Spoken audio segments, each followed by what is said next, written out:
Good day, my brothers. It's your boy, the Humble Spirit. I'm back with another video. This is gonna be another short video, as usual, and I'm not gonna take too long with this one.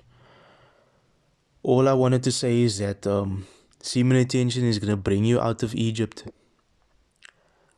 I'm gonna repeat that again. Semen retention will bring you out of Egypt.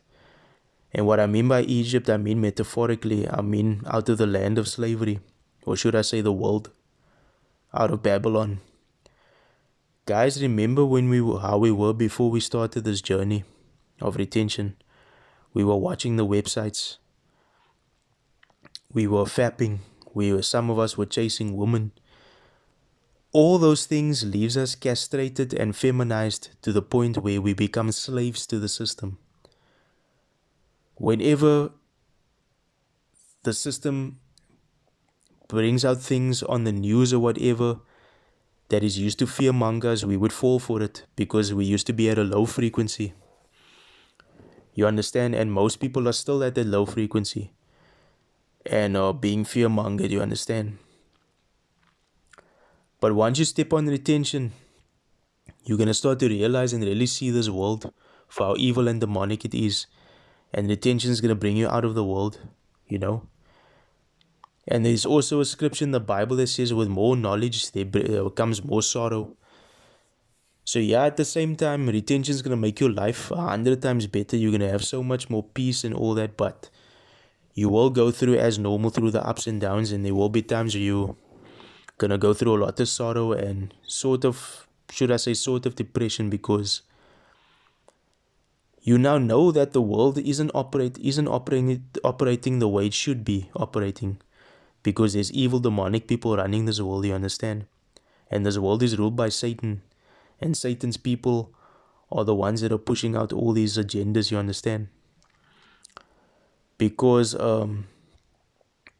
look what happened in the Bible with the Israelites. They were being disobedient, man. God had so much great plans for them in their life. All they had to do is be disobedient when the Lord told them to do this and that, you know. But then they decided to follow their own will, and then God banished them out of the land of Israel and put them in bondage, you know what I mean? Because of being disobedient. So yeah, guys, that counts the same as with everyone else. When we are not obedient to the will of God, we end up being in slavery to the system. It's as if God hands us over to the systems of the world for us to be in bondage. Because obedience is everything. Hearkening to the voice of the Lord is very important, you understand? And to stay obedient. Because once you start following God, the plans that He has for your life nothing can compare to it, you understand? The plans of the world doesn't compare to the plans of God. The only plans the world has is evil at the end of the day, you know? But yeah, guys, semen retention is gonna bring you out of Egypt, or should I say Babylon, you know? Because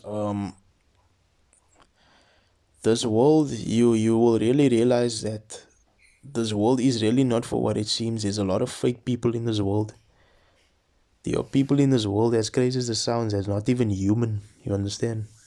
I don't know if as you guys have been seeing in the videos lately on YouTube from content creators like Mark the Messenger, where he does his reaction videos of these guys that are these people. I don't know who these people or what these people are, but they don't appear human, man. They look weird and all this stuff. And when you have the gift of discernment, you can actually see it, you know, as time goes on retention. Retention is a crazy journey. And I mean that in a good way, how it really opens up your mind and all that. Which means it's obviously God that's opening your mind, because this is a gift from God, you know. But yeah, guys, retention frees you from the land of slavery, and you really start coming back to your natural state and operating how you're supposed to be operating, you know, going through this life. But guys, like I said, once you start becoming spiritual and start following the narrow road, the enemy, you're doing damage to the kingdom of darkness, and the enemy doesn't like that. So he's going to try his best to attack you at all times, but You need to place that full armor of God upon you to withstand all the darts and arrows and stuff like that, you know. But yeah, guys, that's all from my side. I just wanted to make that quick video for you guys. Stay strong in your journey, and I'm signing out. This is your boy, the Humble Spirit. Peace.